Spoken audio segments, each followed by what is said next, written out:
Palpite Tesouro Selic, a partir de R$30, taxa zero de verdade. Investimentoebi.com.br. Olá, eu sou Marilis Pereira Jorge e este é o Segunda Chamada.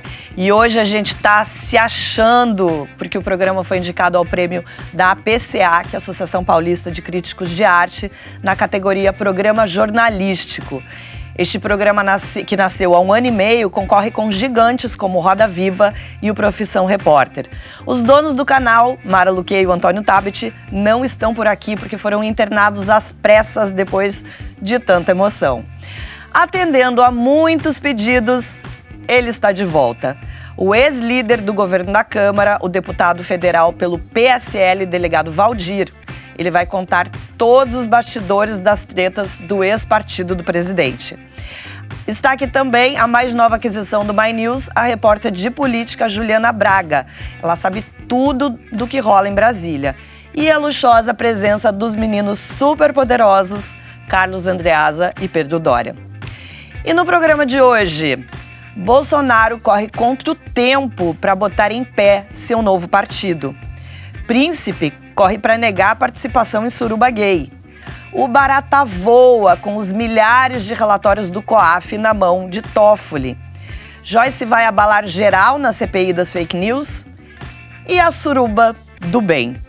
Se inscreve no canal, toca o sininho e fica aqui com a gente que o Segunda Chamada está na área.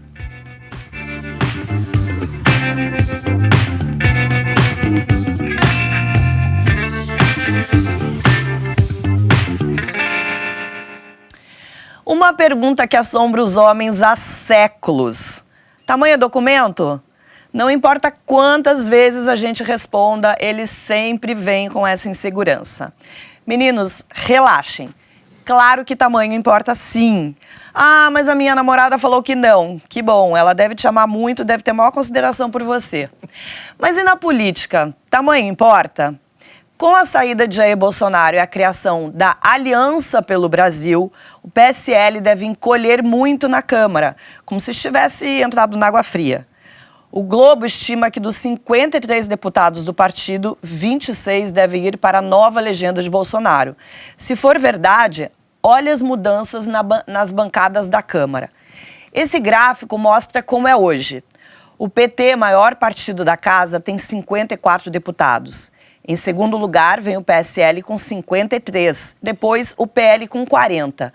Agora, olha como fica se a projeção se confirmar. O PCL passaria a ser a 10ª bancada, com 27 deputados, mesmo número do DEM.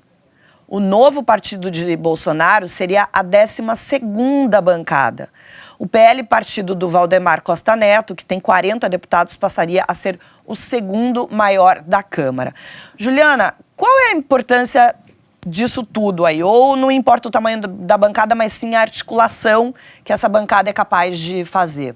Disposição e habilidade ajudam, mas na Câmara tamanho é importante sim.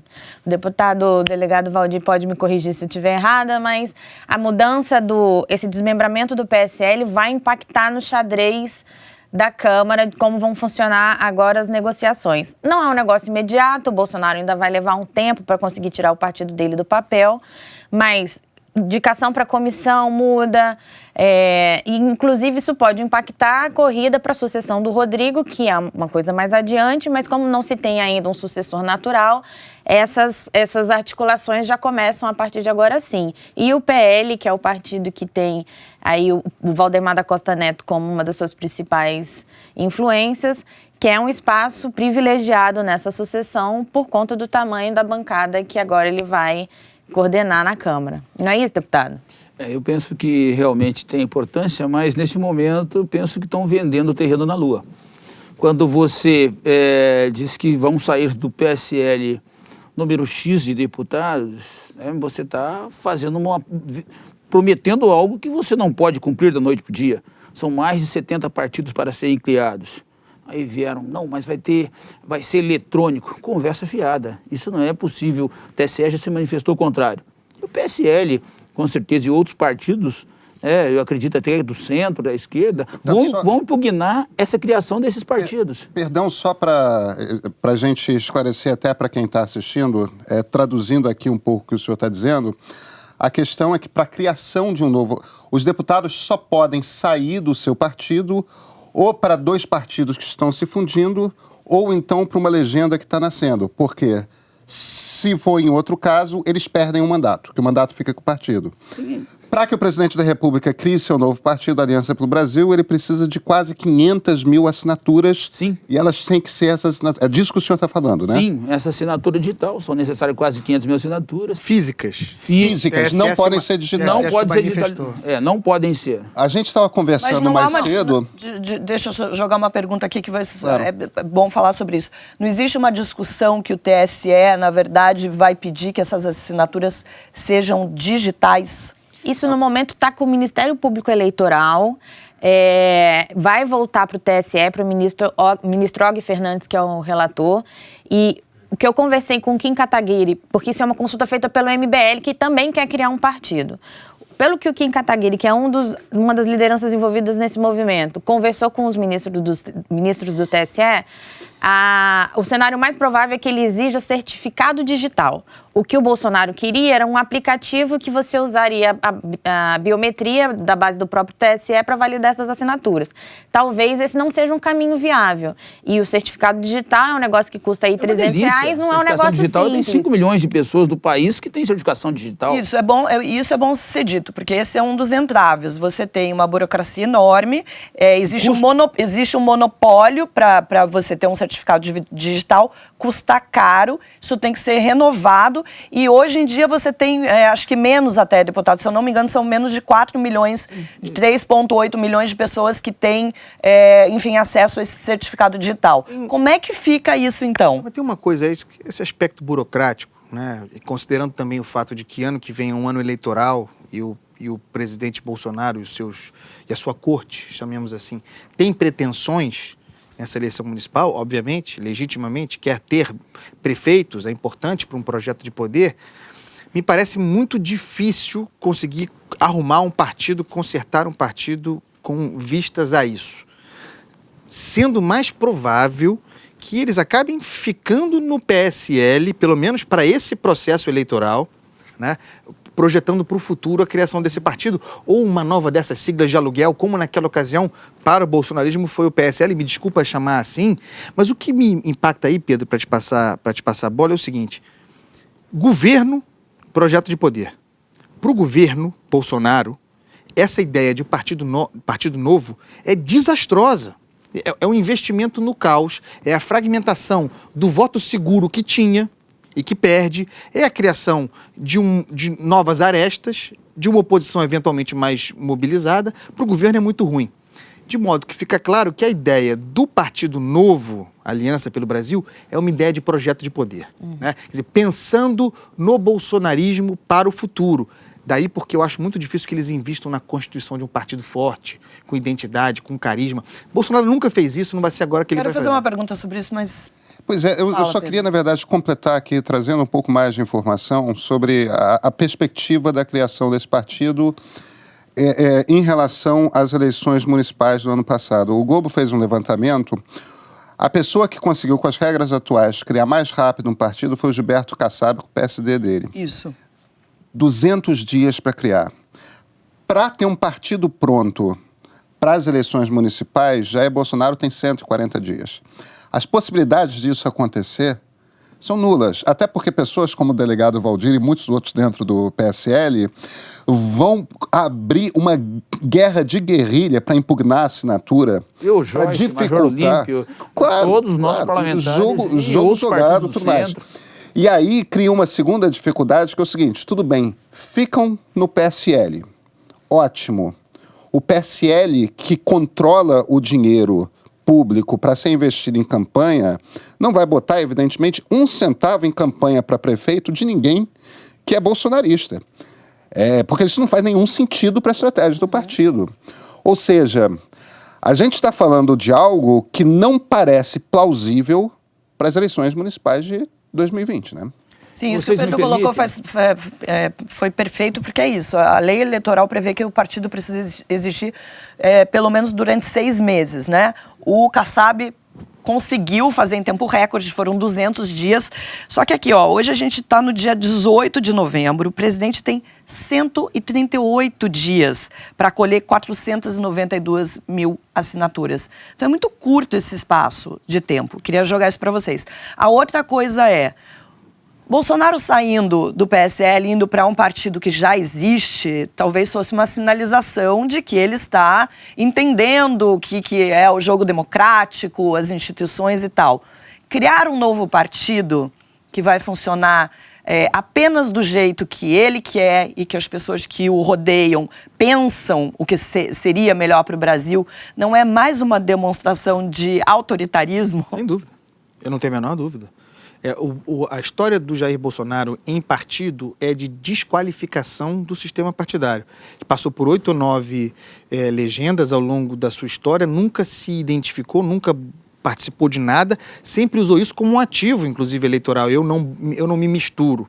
É incoerente pensar que ele vai constituir agora um partido, agora que ele está no centro do poder, podendo desdobrar o seu personalismo, que ele vai criar um partido forte. Não, ele vai criar para si uma plataforma formal, a meu ver, sem nenhuma identidade, afora o blá blá blá de Eduardo Bolsonaro, para ter gatilhos formais necessários para disputar a eleição e algum caixa, algum dinheiro vindos dos fundos público-eleitorais.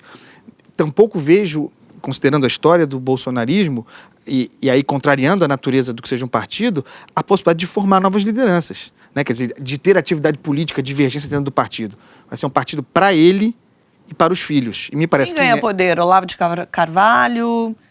No novo partido? No novo partido. Poder para o Jair Bolsonaro e para os filhos, que são os únicos que terão força para disputar a eleição majoritária. Todos os outros ali que migrarem com eles, como aliás acontece no PSL, vão ouvir o tempo todo o discurso de que estão ali graças ao Jair Bolsonaro, que não tem voto sem Jair Bolsonaro, que não vão a lugar algum sem Jair Bolsonaro. Esse partido novo, para quem quiser fazer política e crescer politicamente, é uma furada. Delegado, qual a estratégia, então, para barrar essa criação desse novo partido? Eu acho que ele tem que criar realmente, o presidente quer criar essa raça pura na política, né? Como lá atrás o nazismo... O que é a raça pura na política? A raça pura é os bolsonaristas puros, que vendem uma imagem de um país, de um extremismo que não é comum à ala que eu participo, à ala mais moderada. Eu discordaria do que foi colocado no início, de que o PSL é um partido de aluguel. Eu diria para vocês o seguinte, o PSL é um dos 30 partidos mais existentes. O presidente Bolsonaro precisava de um partido, ele precisava de uma mãe para ser gerado. Haviam vários partidos do espectro, alguns de esquerda, que ele não iria nunca, e alguns que tinham alguns perfis semelhantes ao que ele defendia. E ele teve que escolher, ele tentou o PR, tentou aquilo, que não aceitaram ele. O PSL, naquela oportunidade, tinha cerca de 10 parlamentares do Livres que iriam filiar no PSL, já estava tudo encaminhado, conversado, dialogado com o filho do Luciano Bivar, e o Bolsonaro insistiu com esse diálogo. Ele não tinha outro partido.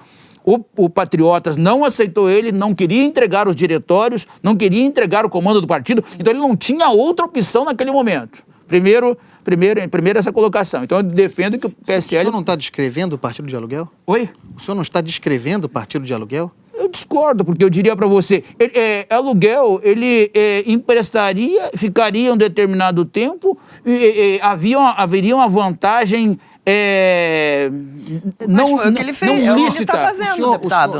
Eu pergunto o senhor não acha? Seguinte, não houve um acordo informal, digamos assim, entre Jair Bolsonaro, no caso o Gustavo Bebiano, e o Luciano Bivar, que seria mais ou menos o seguinte, para mim está muito claro, mas o senhor me corrija. O senhor Bivar entrega ao Jair Bolsonaro o partido, inclusive se afastando da presidência do partido. Sim. O Gustavo Bebiano tomando conta do Diretório Nacional e dirigindo a eleição. Isso significaria entregar para o Jair Bolsonaro a plataforma formal, como o senhor descreveu, necessária para disputar a eleição. E em troca disso, uma vez passado o processo eleitoral, o Bolsonaro devolveria para o Luciano Bivar esse seria o acordo, que muita gente acha um negócio, devolveria para o Bivar um partido com uma bancada, que o PSL não tinha, representativa assim, e com dinheiro em caixa dos fundos público-partidários. Essa é a lógica do que seria um partido de aluguel. Eu diria para você, discordo das expressões acordo, negócio. Eu acho que acordo e negócio você faz comercialmente ou faz num trem errado. Houve um diálogo político. Então, primeiro houve um diálogo político para fazer surgir para que nós tivéssemos um candidato a presidente. Agora, isso poderia eleger, quando você fala de entregar um partido grande, haveria essa possibilidade ou não? Quando o Bolsonaro veio para o PSL, ele tinha 2%. Então, era uma aposta. Então, qualquer candidato a presidente da República, quando vai com um partido, todos eles são de aluguéis, então, no seu raciocínio. Não são. Então, houve diálogo, haviam afinidades no programa eleitoral, liberdade econômica, a questão da família, do imposto único. Foi feito um diálogo político, uma construção de um partido. Mas, deputado, o senhor não concorda, desculpa, o senhor não concorda que até analisando os candidatos que a gente teve nas últimas eleições, todos esses candidatos têm realmente uma natureza parecida com o partido aos quais eles pertenciam? Então, o Haddad no PT, o Ciro no PDT, Amoedo no Novo, né, que tinha toda uma proposta em volta do Novo, e, enfim, o Amoedo defende aquelas coisas, o Alckmin no PSDB. O senhor não vê isso de forma diferente? Eu até completaria, Marilis, e essencialmente concordando com a Andreasa. Deputado, convenhamos. O que é o Movimento Livres? O Movimento Livres é um movimento, muito mais do que o Novo, liberal de fato. Liberal nos costumes, liberal na economia. Algo que vai se posicionar hoje no sistema político brasileiro entre o centro e a centro-esquerda. O presidente Jair Bolsonaro representa, dentro do espectro político brasileiro, não há nada à direita do presidente Jair Bolsonaro. Portanto, a gente está falando de alguém que se localiza à extrema-direita. Um partido que oscila num prazo de algumas semanas entre o centro/centro-esquerda e a extrema-direita, não me parece ser um partido que tenha uma linha ideológica muito clara. Deixa eu dizer para você o seguinte, o PSL não foi criado ontem. Ele tem um estatuto, ele tem um regimento, ele tem uma programação. E o presidente também, o programa de governo, o PSL participou da construção desse programa de governo. Então, o que acontece? Tanto o Bolsonaro como o PSL, vocês disseram a Marilis diz lá do Haddad, disse lá dos outros candidatos, do Amoedo, do Ciro Gomes. Cada um seguiu essa linha. O partido que tinha maior afinidade com o programa do Bolsonaro era o PSL. Talvez o PSC fosse, talvez o PSC, talvez o DEM nem tanto, que o DEM é uma direita mais moderada, mas o partido que tinha maior quantidade de adequações era o PSL. Explica o Livres. Então, como é que o senhor explica o Livres? Oi? Como é que o senhor explica o Livres? Foi um ato de centro-esquerda de um grupo que queria o comando do PSL através do filho do presidente. Então, havia um diálogo, tá? Mas o que acontece? Havia uma necessidade, o partido fez uma escolha de um candidato. Então, eu discordo dessa questão que o PSL foi um partido, isso agora, houve uma ruptura do presidente, é uma decisão que ele pode tomar. Mas deixa eu voltar a um outro assunto que ficou pendente lá atrás. Quando nós falamos, e a Juliana falou e nós comentamos no início do tamanho do partido, primeiro, o PSL preserva para o próximo ano o comando de todas as comissões importantes. Então isso não muda nada no parlamento. Então o PSL, próximo ano, ele tem o comando de 3 comissões, a mais importante nas escolhas nossas. Nós ajudamos a eleger Rodrigo Maia, então permanece esse número. Para as eleições de 2020 e para as eleições de 2022, o PSL não muda de tamanho. Não muda de tamanho em relação ao horário eleitoral, em relação ao fundo partidário. Então, quando alguém fala assim que o PSL vai virar nanico da noite para o dia, esqueçam isso. E nós estamos organizados em todos os estados brasileiros. Então é bom trazer esse O fundamento. líder da bancada continua sendo o deputado Eduardo Bolsonaro? Por enquanto, sim. Essa Então, semana, sim. Hoje nós Então, reuniremos a partir a de executiva. amanhã É a executiva. amanhã vocês já vão reunir a executiva para tratar das punições e expulsões. Sim. Quem é que vai ser expulso? Eu acredito que, na minha linha de defesa, eu acho que a gente não tem que expulsar ninguém. Existe um grupo de membros da executiva que quer expulsar 2, 3, 4 que praticaram condutas mais graves. Que, Quem são? Vamos aguardar amanhã, eu não posso pré-julgar. Deputado, dá um spoiler aqui pra gente. Eu acho que a gente vai reunir amanhã, vamos ver o conjunto de provas apresentado, a defesa que cada parlamentar... Mas, com certeza, eu acredito que não terão um julgamento dos 19 parlamentares, só. mas terão a suspensão de um grande número de parlamentares, Os mesmo senhores porque... não querem expulsar, porque, afinal de contas, expulsar é exatamente o que eles querem, né? Você não vai dar o pirulito, a criança faz uma birra no shopping... Eles levam o E dinheiro aí, do fundo. você vai dar o pirulito, você dá um pirulito para a criança Eles que não ela não levam quer o aquele dinheiro do pirulito. fundo, mas eles continuam deputados e podem se filiar ao partido sim. que eles quiserem. Só uma última pergunta para a gente encerrar essa parte aqui. Não dando certo essa criação desse partido, como é que fica o Bolsonaro ano que vem numa eleição sem partido, uma eleição municipal enorme, abrangendo o Brasil inteiro, sem estar num partido? Ele vai ficar de boa nessa situação, Pedro? Mas ele não se desfiliou do PSL ainda não. Quem se desfiliou foi o Flávio. Sim. O Bolsonaro continua. Existe uma janela, ano que vem, uma janela partidária, na qual eles poderiam migrar para um patriota. Apenas vereadores, né? Para as eleições municipais. Apenas vereadores, deputados Pras estaduais e eleições federais não tem municipais, janela. Para as eleições municipais, ele poderia se ajeitar com isso daí. Existe um projeto que está tramitando lá na Câmara, de autoria do deputado Paulinho da Força, que reabriria uma janela no ano que vem também. Isso é uma articulação que seria mais demorada, mas poderia abrir essa possibilidade.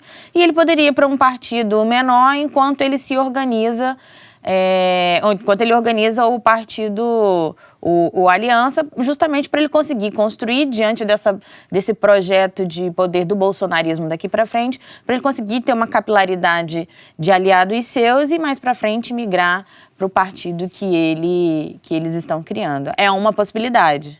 Agora, é um risco que o presidente... É exatamente o que o Andreasa estava falando, né, Juliana?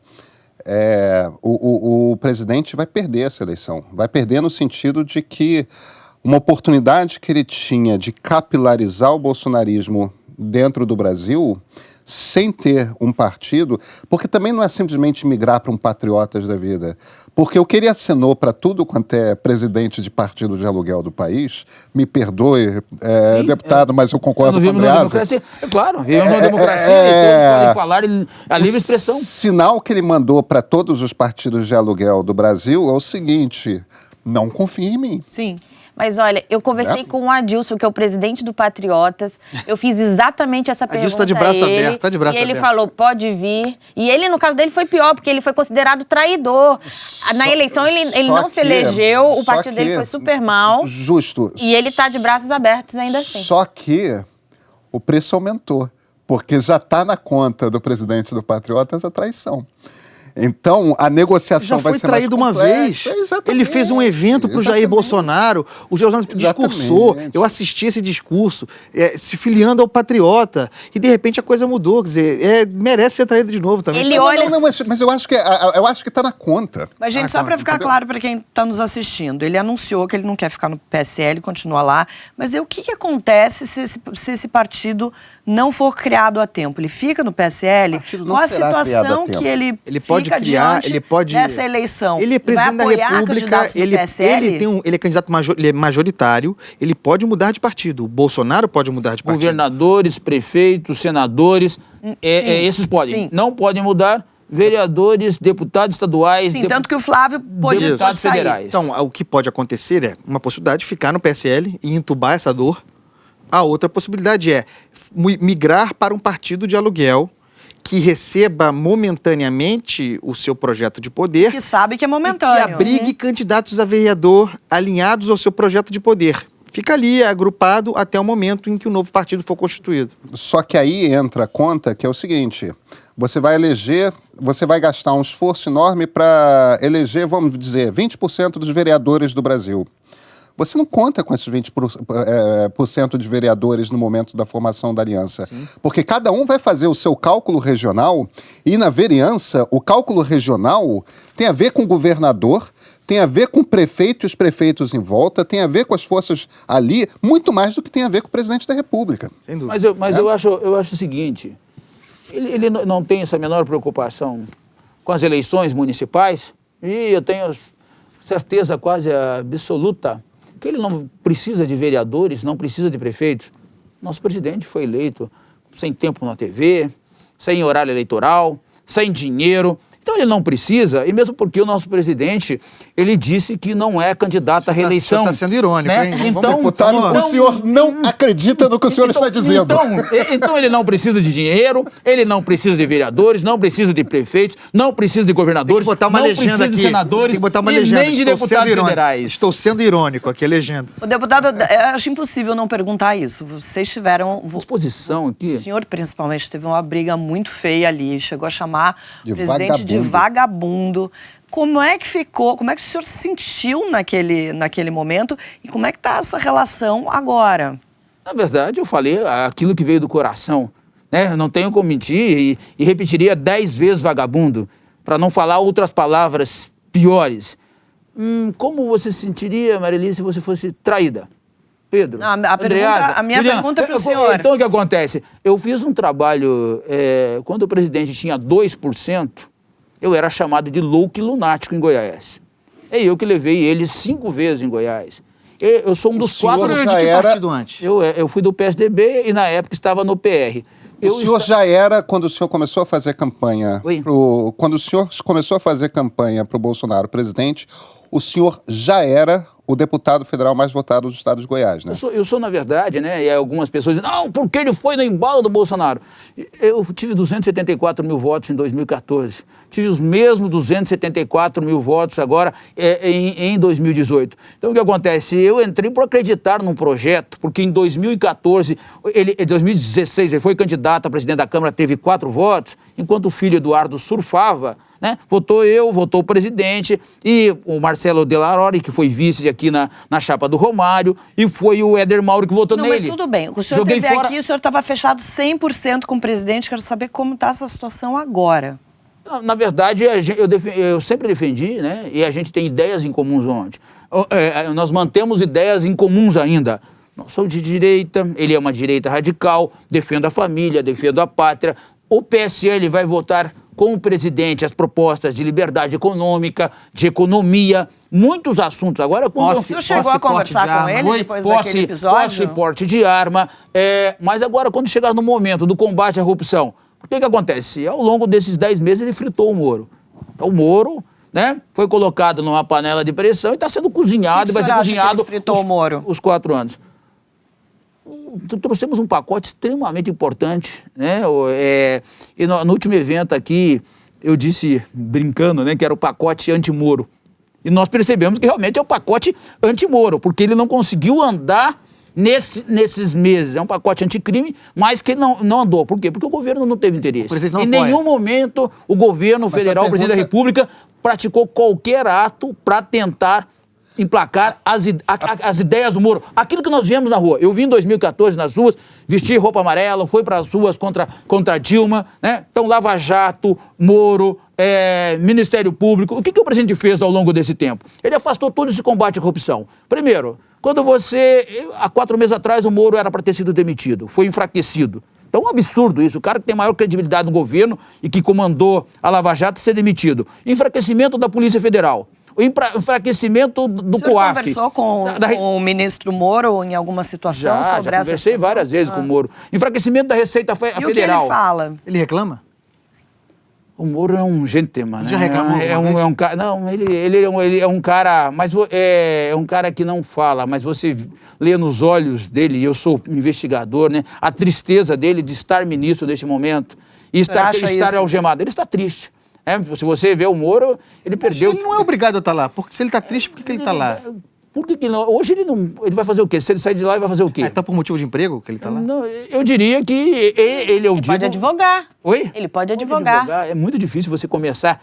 Ele tem um padrão Não de pra vida, ele tem Sérgio Moro. ele tem uma esposa, Não ele tem pra uma família. Sérgio Moro. Você vai sair e vai advogar. Né? Então o que acontece? Ele Vai ficar rico em O senhor 2 acha meses. que ele tá pagando, o senhor acha que ele Ele tá faria pagando muito mais um dinheiro. preço para estar ali por um projeto maior, um STF? Ele está pagando, ele está sendo submisso. Ele é uma pessoa que comanda, é uma pessoa que comandou a Lava Jato, extremamente inteligente, foi auxiliar do STF, é um cara muito Mas capacitado. ele tá lá por quê? Se você acha que ele tá infeliz. Ele precisa estar lá. Ele tem uma, sei lá, uma pretensão de amanhã, talvez ser ministro do STF, que nesse momento o cargo do STF já não, o Bolsonaro já diz, não é seu não, vai ser de um Bolsonaro terrivelmente, falou que é de um terrivelmente evangélico, indicado pelo Toffoli, que é o presidente da AGU. Então o que acontece? É algo muito grave. Então Como quando assim, o presidente se indicado pelo afasta... Toffoli? O ministro da AGU... André Mendonça. Indicação, é amigo particular do Toffoli. Então é um diálogo que... Não, da AGU, não indicado pelo Toffoli para o STF. Eu tinha entendido errado. Não, mas é uma indicação do Toffoli, o amigo dele foi para a AGU e o presidente teve que criar um discurso de que agora precisa de um ministro terrivelmente evangélico. Deputado, deixa eu interromper aqui, porque meus amigos fizeram 2 perguntas que eu considero muito importantes, o senhor não respondeu nenhuma das 2. Eu respondo todas as perguntas. A primeira é a pergunta da Marilis. Eu respondo direto. Eu concordo com sua leitura de que aparentemente houve uma fritura do ministro Sérgio Moro. A Marilis perguntou por que houve essa fritura. Eu não queria que o senhor deixasse de responder.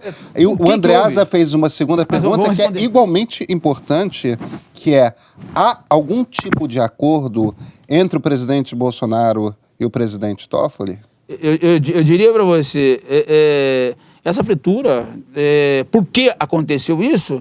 Porque a prioridade foi, se você aprova o pacote do Moro e ele traz um espetacular resultado, o Moro continua disparando em todas as pesquisas para ser um eventual substituto do presidente da República. Deputado, o senhor sabe que todos nós estamos pensando em Flávio Bolsonaro aqui, né? Todos nós achamos que esse é o motivo. Eu diria para você, em nenhum momento você dá força para um príncipe. Você tem um príncipe no seu governo, você não fortalece um príncipe. Você quer ser rei por muito tempo. Você tem que podar seu príncipe. Então, o que acontece? Ao longo, os atritos do Moro com Maia, os atritos do Moro com a Câmara, eu penso que isso daqui é todo algo planejado, né? Para que não se aprove o pacote anticrime, a prisão em segunda instância. Então, é algo muito planejado. Você vai cozinhando, você não quer nunca que aquela comida termine de ficar pronta. Então, isso é muito claro. O outro questionamento... Tem acordão. Eu diria para você o seguinte... quem que é a advogada do presidente? É a Karina Cufa. Quem que era a Karina? A Karina era advogada do PSL. Quem é a Karina? A Karina é uma pessoa... Gonzaga, não é? É uma pessoa muito próxima do presidente da República e do presidente Toffoli. Ela tem muita intimidade com o Toffoli. E foi ela que levou, né? O presidente, essa proximidade do Toffoli com a Karina foi feita, com o Toffoli foi feita, não é porque eles são presidente dos 2 poderes, porque o Toffoli foi indicado pelo Lula. Então eles têm algo em comum, Lula e Bolsonaro têm algo em comum, os 2 são apaixonados pelo Toffoli. Né? Mas por quê? Por quê? A outra vez eu vim aqui, eu disse que Lula e Bolsonaro eram muito parecidos, e muita gente ficou com a pulga atrás da orelha, mas eu não menti, né? E de novo agora eu digo, os 2 são muito íntimos de Toffoli. Por Antes quê? da gente passar para Não sei por quê. próprio... Oi? Por quê? Você é um jornalista muito inteligente, investigativo e com certeza... Sim, mas o que jornalistas muito inteligentes e investigativos fazem é fazer perguntas. Eu também faço perguntas, porque eu também sou delegado. O senhor Então, isso daí é uma habilidade minha também. Então, as mesmas perguntas que me faz, aí eu levo suas deduções. Nós temos alguns casos importantes. Essa semana vai ser... Você quer a minha resposta? Quero. Era um pouquinho aí só. A gente vai entrar nesse assunto agora, mas antes eu queria só perguntar uma coisa que o senhor não me respondeu.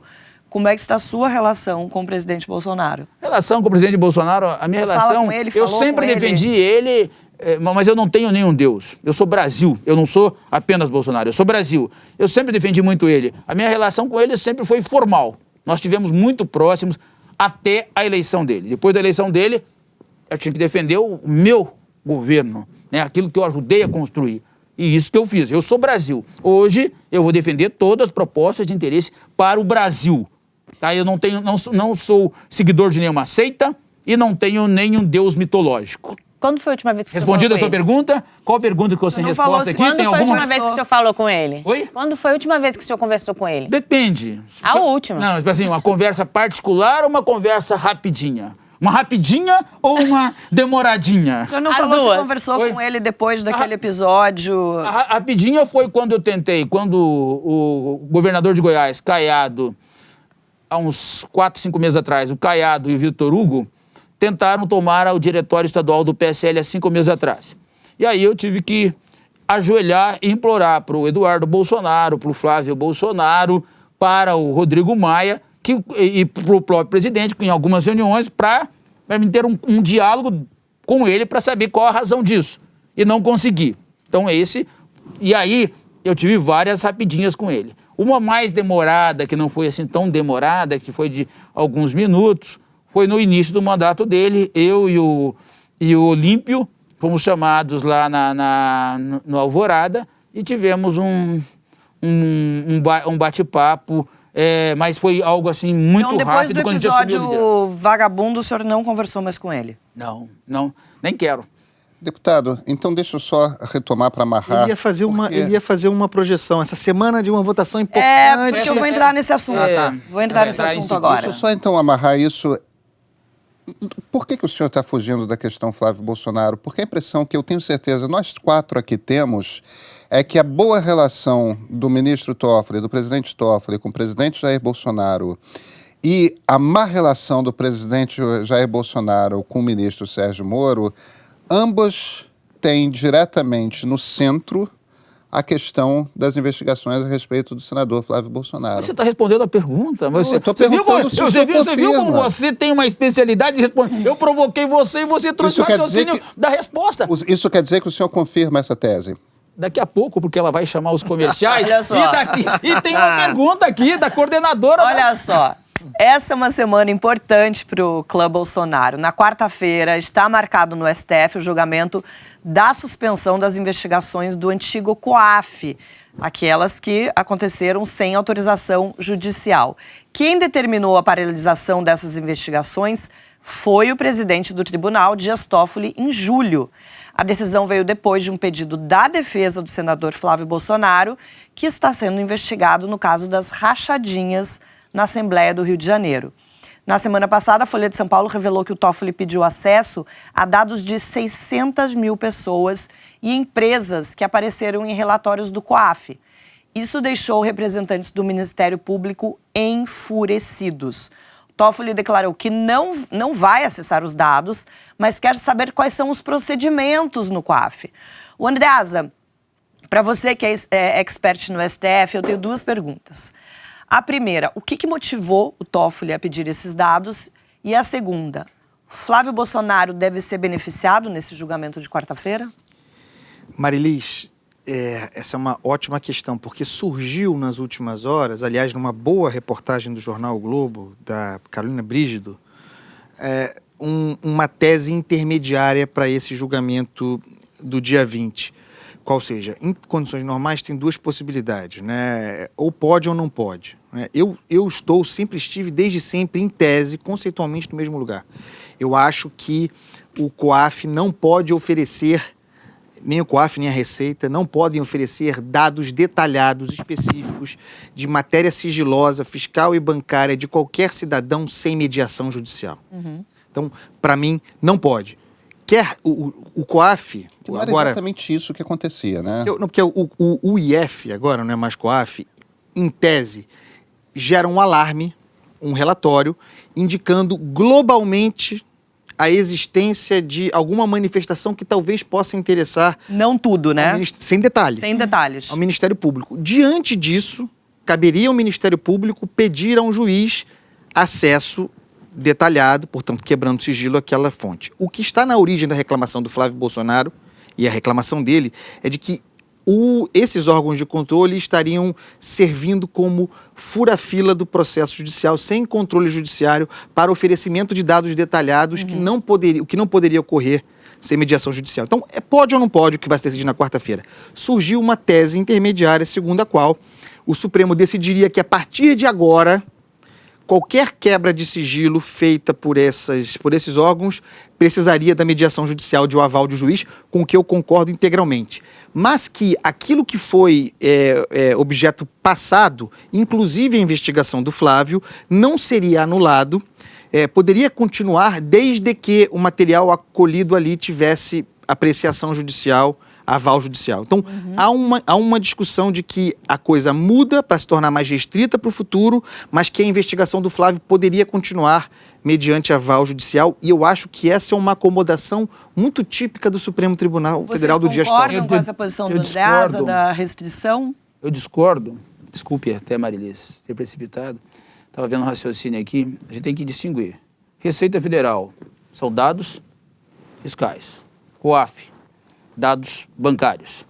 Só que as manifestações do COAF em relação ao Flávio, em relação a outras investigações, são movimentações financeiras suspeitas, com indícios de crime. Então, não é toda a minha movimentação financeira, de todo o meu cartão de crédito, de toda a minha vida particular. Então, o que o COAF passou em todas as informações, no caso do Flávio, no caso de todo mundo, são movimentações com indícios de movimentações anormais, atípicas e criminosas. Então, eu acho que essas informações nós temos que continuar permitindo ao COAF, à Receita, informar ao Ministério Público e informar... Mas não é isso, deputado, me desculpa. Não é isso. Ninguém está proibindo o COAF de fazer, o IF de fazer a sua função, que é gerar os relatórios... O Toffoli quer fazer isso. Não. O Toffoli com essa decisão, ele está barrando todas as investigações. Aí o que acontece? Não, ele barrou as investigações até que isso seja apreciado pelo Ele interditou liminarmente, monocraticamente, e, a meu ver, excessivamente, todo o sistema em função de um caso. Eu acho que essa decisão foi, inclusive, uma decisão monocrática de julho, que só vai ser apreciada pelo plenário em novembro. Sim, parou. Tá tudo parado. A gente tem mais de quase 700 mil casos parados. Qual é a função do órgão de controle? Gerar relatórios globais que levantem suspeição. O senhor está perfeito. A partir do que o Ministério Público, o órgão investigador... Polícia Federal pede a quebra do sigilo para detalhar esses dados. Pede ao juiz. Sem a mediação judicial, não pode. É isso que está em debate. Mas aí o que acontece? Eu sou lá um auditor da Receita Federal, eu trabalho lá no COAF. Hoje, até então, surgiu uma informação suspeita, eu encaminho isso, essa informação suspeita, eu encaminho para a Polícia Federal ou eu encaminho para o Ministério Público, ou para a Polícia Civil. Então, isso existia hoje. Com a decisão, eu sou auditor, eu não posso mais mandar nenhuma informação para ninguém. Eu tenho que esperar. Você especifica. No caso do Flávio, o que o COAF mandou foram depósitos específicos. Você sabia ali que era R$2.000 em envelope, na agência tal. Mas aí são dados específicos. Não é um dado global que teve uma movimentação de milhões. O órgão tem a informação. Isso é uma mistificação, investigação de suspeita. Informação suspeita. Não é isso, a discussão não é sobre poder investigar ou não, mas como. O que aconteceu... Quer explicar, Juliano? O que aconteceu é que, assim, no caso do Flávio, as coisas foram específicas de um jeito que não estava previsto em lei. Me corrija se eu estiver errada.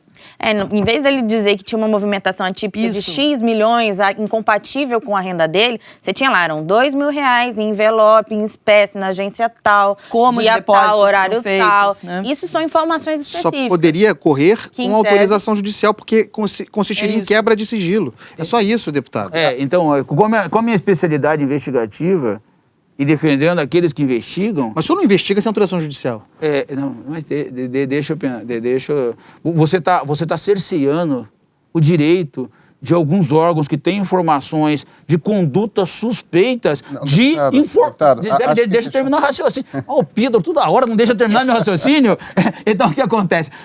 Você está cerceando a Receita Federal, o COAF, de passarem informações de movimentações financeiras, seja essas divididas em envelopes, para os órgãos que aí sim iniciarão uma investigação, e a partir desse momento eu quero saber como que foi a movimentação do Valdir. Eu tive lá, eu tive movimentações suspeitas, 10 envelopes de R$2.000 na minha conta. Mas eu preciso de mais informações de outras contas minhas, dos meus laranjas, de todo mundo. A partir de então, quando a Polícia Federal ou o Ministério Público recebeu essas primeiras informações, aí sim ele vai fazer o pedido. Não, mas hoje está se impedindo de passar essas informações. Hoje está. Não, só tem razão. A liminar do Dias Toffoli, isso, o esclarecimento é importante. Sim. A liminar do Dias Toffoli interditou qualquer trânsito. Tudo. Parou tudo, ok?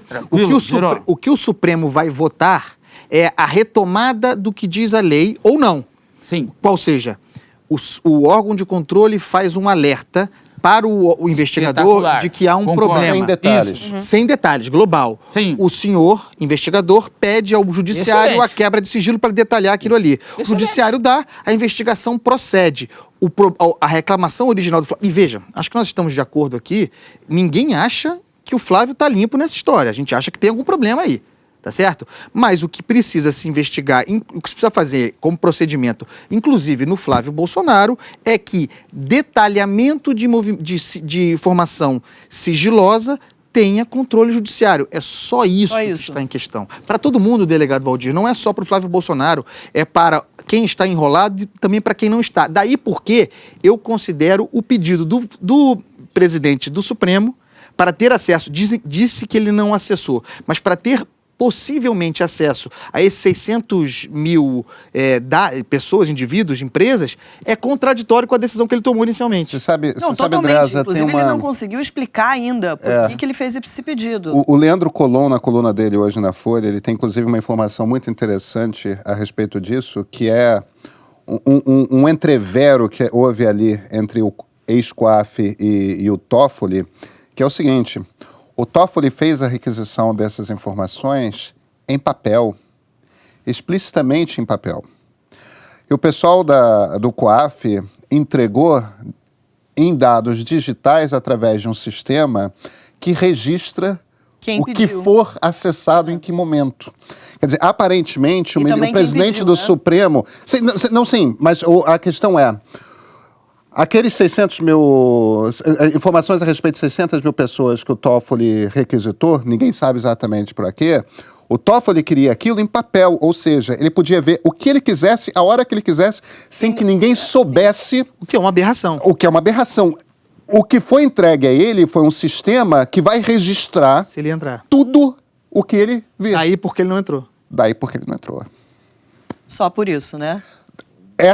O daí porque ele não entrou, evidentemente, é uma conclusão que nós estamos tirando aqui a partir das informações. Ele iria entrar, não entrou porque se tornou público. Me parece uma conclusão razoável, mas é uma conclusão em cima das informações. Ficaria registrado o que ele acessaria. Só para a gente acabar esse assunto, vamos passar para outro. Deputado, essa aproximação do presidente com o ministro Toffoli tem o Flávio como... Com certeza que tem. Justificativa? Porque você vai aproximar de um advogado petista? Não, é o presidente do Supremo. Mas ele é presidente do Supremo. Ele não é advogado do PT há muito tempo. Eu estou colocando uma pitada... Sim, uma maldadezinha, uma maldadezinha. Não, uma bondade. Eu estou mentindo ou não? Quando eu disse que ele foi advogado do PT, eu não estou mentindo ou não? Mas, deputado, nesse caso seria mais uma razão eu não menti. O presidente não ter nenhum Foi uma fake ou não? Foi uma fake? Não, foi uma fake.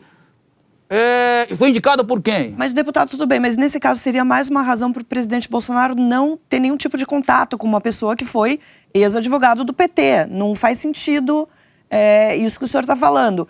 Tem o Flávio Bolsonaro como justificativa essa aproximação dos dois? Se tem, claro que tem.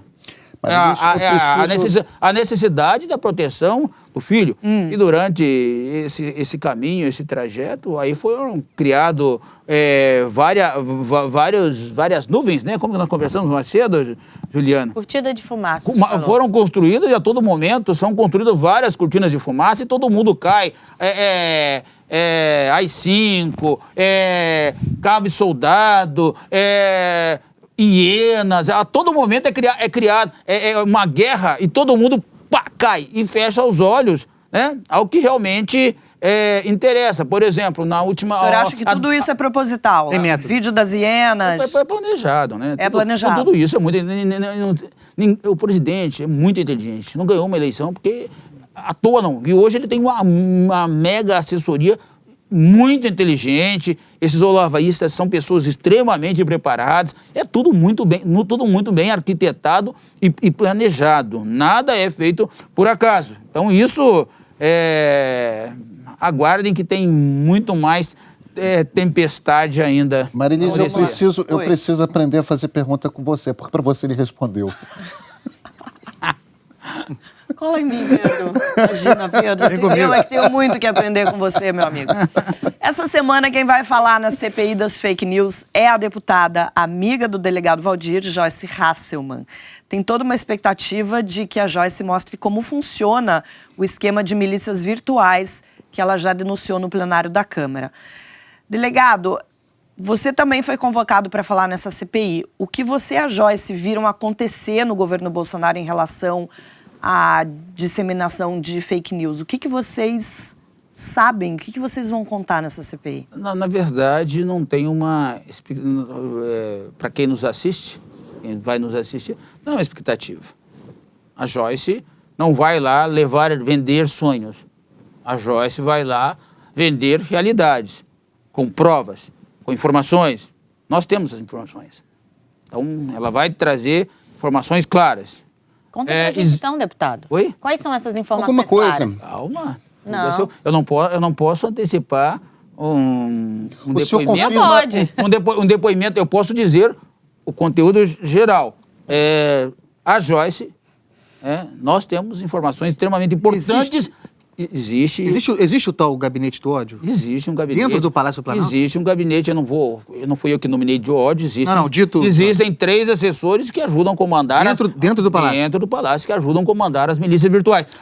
Tem uma milícia virtual dentro do Palácio. Não, existem pessoas em locais estratégicos hoje que derrubaram Santos Cruz, que derrubaram outros ministros, que me atacaram, que atacam você, que atacam... Respondem ao Felipe Martins? Oi? Responde ao Felipe Martins? Tem ele, tem outro Felipe também. Qual outro Felipe? Eu não lembro o nome, mas existe um grupo, né, que foi contratado com essa finalidade. Então isso é muito claro. Tá? Então eu fui vítima de milícia virtual da esquerda, tem milícia virtual da esquerda e da direita. Da direita é mais organizada, mais preparada, né? Tem atacado com muita frequência. Me atacou, eu sei quem cada um... Os apoiadores do presidente dizem que isso não existe, que é uma bobagem, que não existe milícia virtual. Então existe. Existe, a gente mapeou certinho, a gente vai... Vocês mapearam? A gente mapeou. É isso que vocês vão apresentar na CPI? O fato acontecia dentro da nossa casa. Então, eu tomei conhecimento a partir do momento, porque eu não estava dentro da campanha do presidente. O senhor foi beneficiado por isso alguma vez? Por esse esquema de... Se você pegar minhas redes sociais, você vê que eu tinha 750 mil seguidores em Goiás, continuo com 750. Não faço uma postagem de ataque, de fake news, não faço nada. Eu não participo desse grupo. Mas o senhor sabia como isso era feito. Alguma vez o senhor disse isso não é legal, isso não é um jeito honesto, digno de se fazer política? Eu me interessei pelo assunto a partir do momento que eu fui atacado. Isso aconteceu houve uma margem, quando eu chamei o presidente vagabundo, quando eu tomei as posições em defesa do partido, eu passei a ser vítima dessa milícia virtual. Eles me atacaram pelo Facebook, pelo Instagram, não pelo Twitter, porque eu não tenho Twitter ativo. Que tipo de ataque, senhor? Traidor, vamos te matar, vamos... Então... Se eu teve falar, ameaça? Teve ameaça? Teve várias ameaças. Então, só existe um detalhe. A Joyce fez um primeiro trabalho, tá? E eu estou fazendo um segundo trabalho. Isso acontecia dentro da liderança do PSL? Oi? Isso acontecia dentro da liderança do PSL? Esses ataques partiram também da liderança na Câmara? Isso é impossível. Existem deputados que são do PSL que fizeram ataques. Agora, não dos funcionários da liderança. Os funcionários da liderança são funcionários contratados tecnicamente, alguns políticos. Se algum funcionário da liderança fez isso no gabinete do político ABC, mas não dentro da liderança. Nós temos lá a jornalista Nerice, que comanda as nossas redes sociais. Você pode acessar o PSL, a liderança do PSL, pode ver que são postagens extremamente profissionais. Então, nós não temos isso. Essa milícia virtual Existe deputados estaduais que contratam assessores, eles próprios assessores, para atacar parlamentares, jornalistas, quem não pense como ele. Ela existe. A Joyce vai trazer uma primeira investigação com um grande mapa, com muita estrutura, com organograma, né? Eu sou delegado, eu também estou fazendo a minha investigação, particular. Disseram que ela está preparando um PowerPoint para fazer uma apresentação lá. Ela vai fazer uma apresentação extremamente didática, profissional. Então, já temos ações criminais, indenizatórias contra esses... A grande pessoa que comanda isso? Oi? É o Carlos Bolsonaro? Carlos Bolsonaro é uma das pessoas que comanda. Mas é ele a grande... Os pensadores desse grupo é o presidente da República, o Olavo de Carvalho, tá? Mas aí nós temos as pessoas que operacionalizam. É o Carlos, existem... Mas essas ordens, então, partem também do presidente Bolsonaro? Ele expressa ideias. Pessoas? O presidente expressa as ideias dele e essas ideias são captadas por esses assessores, e esses assessores transformam isso em... É só você pegar, é muito claro, o vídeo das hienas. Que minutos depois, ele tirou. Mas... E assim, se você pegar várias, a deputada do Distrito Federal, ela plantou outro dia um fake das Farc. A deputada Bia Kicis. Então, o que acontece? Eles são comuns nesse. Então, temos deputados federais, estaduais, que bancam servidores, funcionários, tem um gabinete que banca servidores, que fazem esse trabalho de milícia virtual, ok? Que detonam sua honra. Na verdade, eu vou mais longe. Na minha visão policial, na verdade, é uma grande organização criminosa, que praticam vários crimes, e no momento certo eu vou dar... hoje, amanhã, amanhã ou quarta, Joyce vai dar detalhes disso. Depois eu venho na quarta, eu não vou trazer nenhuma informação, eu não vou prestar nenhum... a CPI quer saber se eu tenho informações adicionais para detonar o presidente da República. Não é o momento, né? O senhor disse que ia implodi-lo. Oi? Implodi-lo? De detoná-lo, implodi-lo? Pera, deputado, isso é uma coisa que não ficou claro para mim agora. Me perdoe ressaltar isso nesse momento. O senhor diz que não vai detonar o presidente da República porque não é o momento? Quando vai ser o momento? E como funciona isso? Deixa eu dizer para você. Quando eu usei a expressão implodir ou detonar, eu estava falando naquele primeiro momento da compra de votos que ele fazia em interferir o executivo no parlamento. Certo. Já que como é que foi a compra de votos? Qual era o valor que estava em troca ali? Só que o pirulito da embaixada americana não foi dado para o Eduardo, tinha que dar um segundo pirulito para ele. E esse pirulito era a liderança. Ele apresentou uma lista com 26 nomes, nós apresentamos uma lista com 33 nomes. Passado alguns dias...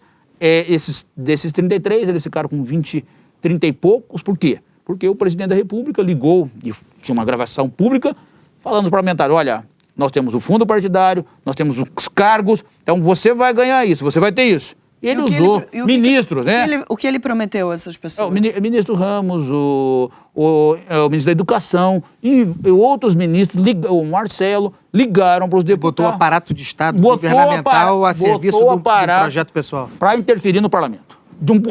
Para interferir de um poder no outro. E ele estava oferecendo verbas, estava oferecendo cargos? Cargos na liderança do PSL, cargos no governo... E fundo partidário. Está na fala do presidente isso, muito claro. Eu vou dar um exemplo do deputado de Santa Catarina, Daniel Freitas, se não me engano.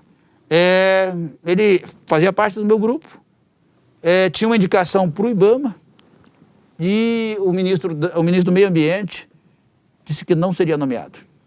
E o Ramos havia comunicado a ele, ligou 10 vezes atrás, não conseguiu. E aí ele foi chamado para conversar. Se você assinar a nossa lista, seu indicado vira presidente do IBAMA em Santa Catarina. E o que aconteceu? O indicado dele virou. Então, houve o uso da máquina, a troca de cargos para dar o pirulito para o Eduardo. Então, isso foi muito evidente, porque nós tínhamos um grupo muito, muito coeso. Então, foi necessário usar a máquina pública. Isso, no meu ponto de vista, pena que muitas pessoas não pensaram assim, era motivo de uma ação de implodir o presidente da República. ao interferir, claro, alguns acham que é apenas uma manobra política. Alguns acham que é apenas uma manobra política. Eu penso que é uma conduta extremamente grave. Não, mas o que quer dizer implodir? O que um deputado pode fazer? E por que não agora, né? E por que não agora? Qualquer partido, qualquer OAB, qualquer órgão pode, com base no que eu estou falando, no que eu já falei, no áudio do presidente, fazer uma proposta de impeachment, de responsabilização administrativa. Então, mas, deputado, então a gente está entrando num território aqui que eu acho que me parece muito sério. O senhor é um deputado federal. Sim, claro. O senhor considera que há motivos para abrir um processo de impeachment contra o presidente da República? Eu já li isso várias vezes na imprensa. No meu ponto de vista particular, a interferência de um poder no outro, é a interferência de um poder no outro. E a gravidade da negociação explícita num áudio e com provas materiais, e nós podemos pegar vários deputados que receberam cargos em vários locais. Com certeza poderia ser usado para uma medida duríssima. Não é poderia. Se há motivos para abrir ser um usada. processo. Alguém tem que usar, não sou eu. Você tem ideia de quanto? Se o senhor considera que isso... Eu tenho que ver se a minha habilitação permitiria fazer isso, porque eu sou uma parte interessada no fato. Poderia tornar algo muito pessoal, algo muito personalíssimo, né? Uma conduta minha. Isso não impede de eu continuar votando, acreditar em algumas ideias que o presidente tem, ok? Mas eu não vou compartilhar daquilo que ele faz de errado, entendeu? Eu não vou colocar roupa sujeira embaixo do tapete, tá? Então eu vou, toda vez que tiver um fato relevante, eu vou trazer o conhecimento, como estou trazendo agora das milícias virtuais. A gente vai detalhar o que aconteceu, tá? Então, em cada momento provocado, que lá atrás você deixou um questionamento, a cada momento nós vamos trazer, mas a gente tem que trazer nesse momento eu posso falar do cargo A, B, C, eu tenho conteúdo. Para outras condutas, eu tenho que ter, não posso apenas jogar ao vento informações, eu tenho que ter materialidade, eu trabalho com materialidade. Mas essas condutas das milícias virtuais, na opinião do senhor, também poderiam abrir um processo de impeachment? O presidente está ligado diretamente à atuação dessas milícias virtuais? Eu vou deixar isso para os universitários, para os especialistas em direito, que possam analisar os fundamentos. Mas o senhor tem provas de que ele atua diretamente nisso? O senhor tem essas informações de que ele atua diretamente com essas milícias virtuais? O senhor tem essas informações? Os servidores estão lotados lá. Eles fazem esse tipo de trabalho. Eles respondem direto ao presidente da República. Quando o presidente mencionou que tirou a postagem, um dos assessores foi lá e disse, não, para que tirou isso? Esse STF não presta mesmo, tem que manter isso, tem que ir para as ruas. Então, nós temos materialidade a respeito disso. Então nós podemos dizer que um grupo de assessores que responde diretamente ao presidente da República é responsável pela distribuição de informações falsas e de ameaças à vida de inimigos políticos. Eles são arquitetos da maldade. Sobre o que o senhor chama de... Ou da bondade para eles. Sobre o que o senhor chama de milícia digital, considerando a impressão que eu tive que o senhor está coletando informações e preparando... Eu também estou. Quando o senhor pretende apresentar o que tem? Eu não tenho pressa. Diferente do jornalismo, que precisa tudo para... urgente. Mas a gente precisa de informação, a gente não precisa de urgente, não. Então, se o senhor acha que tem uma coisa errada... Independente da Joyce, que precisa ir amanhã na CPI, já está marcado. O senhor não tem data marcada para ir? Não, eu tenho paciência, né? Investigação você não faz da noite para o dia. Mas o senhor fará isso nessa CPI? Vou fazer, não na CPI. O meu trabalho é independente da CPI. Eu tenho um trabalho como delegado, como investigador, como especialista na área de investigação. Okay? Eu tenho um trabalho que eu estou fazendo. Sim. Eu tenho uma equipe que nós estamos trabalhando. São assessores do senhor? Oi? São assessores do senhor? É um time que eu tenho, uns amigos que eu tenho. Eu tenho bons amigos, eu e esses amigos estamos preparando um material para... Estão preparando um dossiê a respeito das milícias digitais. Eu diria para você, muita gente que me atacou vai queimar a língua. Eles mexeram com a pessoa errada. Eu sou investigador, sou apaixonado naquilo que eu faço, tá? E algumas pessoas me atacaram de forma nojenta, podre, como atacam vocês e atacam outras pessoas que contrapõem as ideias dela. Então, essas pessoas que fizeram isso, cada parte do país, cada estado, financiado pelo deputado estadual A, pelo federal A, B, eu vou mostrar tudo no momento certo. Nós vamos mostrar alguma coisa, nós vamos mostrar muita coisa com a Joyce e depois eu tenho um trabalho detalhado que eu não tenho pressa para concluir. Eu não tenho pressa, só que eu vou concluir essa investigação. Eu não deixo investigação sem conclusão. Gente, eu preciso andar aqui com o programa. Tem mais uma coisa aqui.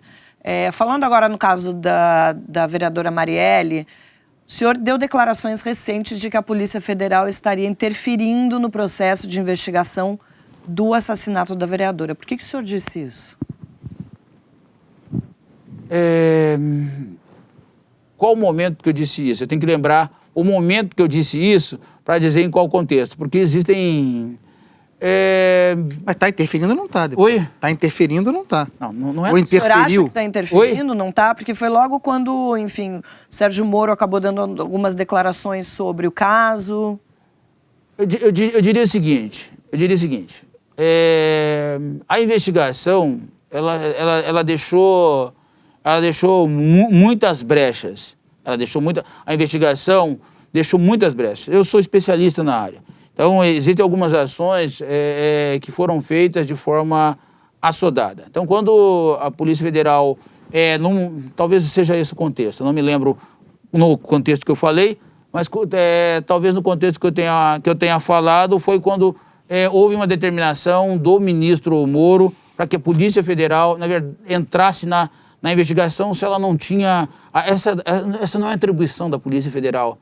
Então, como a Polícia Federal vai entrar na investigação de um homicídio, né, que acontece, de Era dois sobre homicídios... a federalização do caso. É a questão de atribuição. A Polícia Federal não tem essa atribuição. Então, o ministro Moro não pode mandar a Polícia Federal... Tem que haver uma decisão judicial, uma provocação para que se chame a Polícia Federal, porque uma vez que a Polícia Federal entre na investigação, né, isso daí tem o julgamento também vai para muda a distância. Então existe uma questão de atribuição e depois de competência. Então quando eu critiquei a Polícia Federal eu critiquei porque ela não tinha essa atribuição e tinha recebido a determinação do Moro para entrar nessa investigação, até houve pedido do pessoal da esquerda que houvesse pedido. Então eu achei que não era, mesmo porque o trabalho que estava sendo feito no Rio aqui, chegaram na autoria, talvez falte chegar Nos mandantes, mas está sendo realizado pela polícia. Então, existe uma competência. Quando a Polícia Federal entra, pode criar um tumulto, uma desmotivação dos policiais estaduais. Eu fui policial estadual. Aí você aceita que algum jornalista venha aqui e interfira no seu trabalho? Se não tem competência para isso, né? Então, tome a sua posição hoje de apresentadora, só senta na sua cadeira. Não. Então, você tem uma polícia competente, uma polícia que está fazendo o seu trabalho. se você acordou de um coma ou voltou de um retiro espiritual de um ano, peço que você pare de assistir. A próxima história cita nomes que você conhece, mas num contexto completamente louco. O príncipe Luiz Felipe de Orleans e Bragança diz que só não virou vice-presidente porque o ex-presidente do PSL, o Gustavo Bebiano, que já esteve aqui com a gente, teria inventado um dossiê contra ele. O documento revelaria que o deputado de sangue azul batia em mendigos e participava de surubas. O deputado Alexandre de Frota, agora no PSDB, disse que o presidente Jair Bolsonaro desistiu do nome do príncipe depois de ter visto fotos dele numa suruba gay. O príncipe, agora deputado federal, disse que não bateu em mendigo, não é gay e nem sabe onde se faz suruba gay. Bom, príncipe, essa última parte é só dar um Google ali que deve ser facílimo descobrir qualquer tipo de suruba. O delegado Valdir, chegou às suas mãos esse dossiê aí da suruba ou um convite para a suruba? Eu participo de um grupo dos parlamentares, dos deputados. Você queria falar que... Eu participo de um grupo Não, eu não participo de um grupo de suruba. Nada contra. Não tenho nada contra, cada um faz o que quiser, tá? Sem discriminações. Mas o senhor recebeu esse dossiê? Deixa eu te contar. Eu participo de um grupo de deputados do PSL, dos PSD, dos deputados raiz, dessa direita mais moderada, e nós travamos esse diálogo lá. E o Bebiano é muito amigo do Julian, deputado. Julian Lemos, lá da Lagoas. Paraíba. Me desculpe, Julian. E eles estiveram muito próximos do presidente nessa campanha. E as segundas informações, não foi o Bebiano que apresentou esse dossiê. Quem apresentou foi um delegado da Polícia Federal e uma pessoa do Exército. Eu estive com o presidente dias antes da definição do candidato a vice. Ele tinha uma ansiedade muito grande e perguntou, inclusive, na época, a minha opinião, na época, a cotada era a Janaína. A cotada era... Chegou a ser... Oi? A Janaína. A mais Pascoal. cotada era a Janaína. Ok? Então, quando ele esteve em Goiás, em Rio Verde, nós fomos da capital até Rio Verde. Ele foi no meu carro. Nós fomos conversando, dialogando. Naquele momento a gente conversava.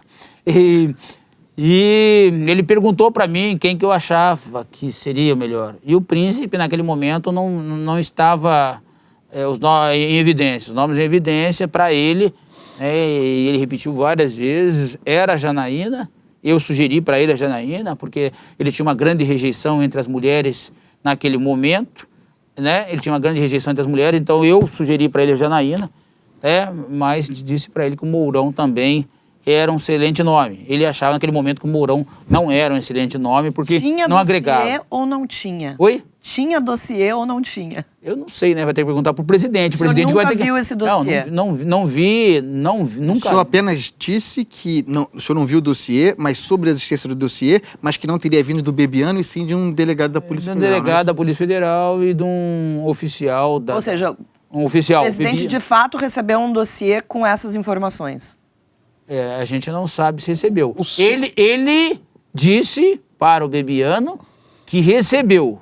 Agora, entre ele falar e receber, é uma distância muito grande. Então não se sabe se ele apenas soube da existência do dossiê ou se ele chegou de fato a ver o dossiê, né? Ele tinha que tomar uma decisão, tinha que dar uma justificativa para as pessoas mais próximas. Você acha que ele inventou isso? Eu sou jogador de truco, mas só jogo com cartas. Eu não sei. Não posso. Não. Só dizer uma coisa? Claro. Eu não sei, Pode dizer o que você eu não sei de quiser. dossiê, eu não sei de suruba, realmente não me interessa, cada um faz o que quiser. O que me incomoda mesmo é chamar de príncipe na República. Nós não temos príncipe, né? Obrigada, Andreasa. É só fazer esse registro importante. Nós temos 3... Carlos, Flávio e Ah, Eduardo. Essa é a nova corte. Não tem, só para lembrar que no passado houve príncipe e houve uma família real. Hoje há herdeiros da família real vivendo sob a República, de modo que, até onde eu sei, não há príncipes. Há deputados federais. Deputado federal príncipe na República, eu trouxe inacreditável. Até porque o Luiz Felipe é tetraneto de Dom Pedro II e sobrinho trineto de Prudente de Moraes, o primeiro presidente civil eleito, né? Verdade. E se ele tiver que sair do armário, não tem nada demais, pode assumir sem problema nenhum. Né? Acho que não fica mal pro bolsonarismo. Eu acho que... Certamente não será o primeiro príncipe. É extremamente normal, né? Eu acho que não tem nada demais, é democrático, é legal, né? Muito simples. Bom, você já sabe, final de programa com a Andreasa presente é garantia de Eu pensei que a sacanagem era esse tema agora. Não! Tem mais sacanagem hoje. Olha só, é garantia de safadeza, mas hoje é safadeza do bem. Aconteceu semana passada no Dédalus Bar, em São Paulo, o nome do bar, a 3ª edição da Suruba Beneficente. A festa de sexo grupal só para rapazes teve parte da renda revertida para a ONG Pela Vida SP, que apoia soropositivos e atua no combate ao HIV. Esses sim são verdadeiros príncipes. O Andreasa, você encontrou alguém lá conhecido? Não fui convidado, ainda que tivesse sido, não iria, mas dou a maior força e achei o nome do bar um troço... Eu parei de prestar atenção no bar, Dédalus. O nome do bar é maravilhoso. Agora, gente, tô procurando um negócio aqui que me mandaram e... Ah, tá aqui. Peraí. Gente, vocês podem continuar conversando, tá? Eu quero ver a opinião do Pedro agora tô sobre procurando. esse assunto. O senhor não foi convidado, né? Eu não fui convidado, agora eu só não me conformo de dizer que que essa em particular é uma suruba do bem. Por que outras surubas são do mal? Qual seria a suruba do mal, Marilis? Considerando o texto. Qual seria a suruba do mal? A suruba do bem é porque tem um final, na verdade, que você ajuda pessoas que nem participaram da suruba. Olha só, você está ali se divertindo, mas já está pensando em pessoas que eu tenho a impressão de que surubas ajudam também quem está lá envolvido. Afinal de contas, todo mundo sai com alguma coisa. Todo mundo feliz. Agora, eu vou trazer uma informação para vocês que achei curioso. Saiu uma pesquisa aqui que foi divulgada pela rede social Sex Love. Me disseram que é um Facebook para adultos, enfim, realizarem suas fantasias sexuais. E olha que curioso, a primeira fantasia sexual, que está aí no topo da lista, é mais um na cama, né? Transar 3, aí, tanto entre homens quanto mulheres, aí 60% dos homens e 53% das mulheres elegeram o ménage à trois como a aventura sexual mais desejada. Agora, sabe qual é outra coisa que faz muito sucesso? Look militar. Jura? Gente, deve ser sinais dos tempos. Tá na moda. 23% das mulheres disseram curtir a fantasia. E entre os homens, o fetiche militar não é tão comum, só 9%. Mas isso é uma fantasia feminina antiga, o uniforme. Bombeiros. A coisa do uniforme, imagina, isso antigamente se falava, inclusive, não, as mulheres adoram uniforme, esse tipo de Pessoal que coisa. não pode ver um mecânico. Uma farda. Eu não digo farda. mecânico, eu tô pensando assim num bombeiro, num policial, Será que num fantasia oficial de do miliciano exército. também tá na Também moda? cola? Aí eu não sei. Nossa segunda chamada de hoje fica por aqui. A gente continua a conversa agora só para os membros do canal. Você ainda não é? Clica aqui, vem com a gente vai falar sobre as queimadas na Amazônia, vai falar também da primeira semana do Lula livre. O que será que ele mostrou até agora? Para quem ficou até aqui, o nosso muito obrigada. Semana que vem tem mais. Valeu!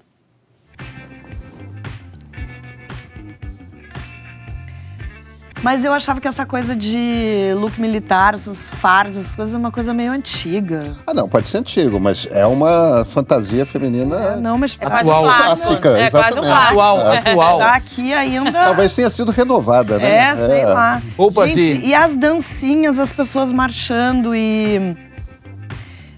fazendo continência na frente da estátua da Van, vocês viram isso? Não, deputado, o que é aquilo? É o extremismo. O senhor também acha, né? Não é só eu que acho que é um extremismo meio absurdo.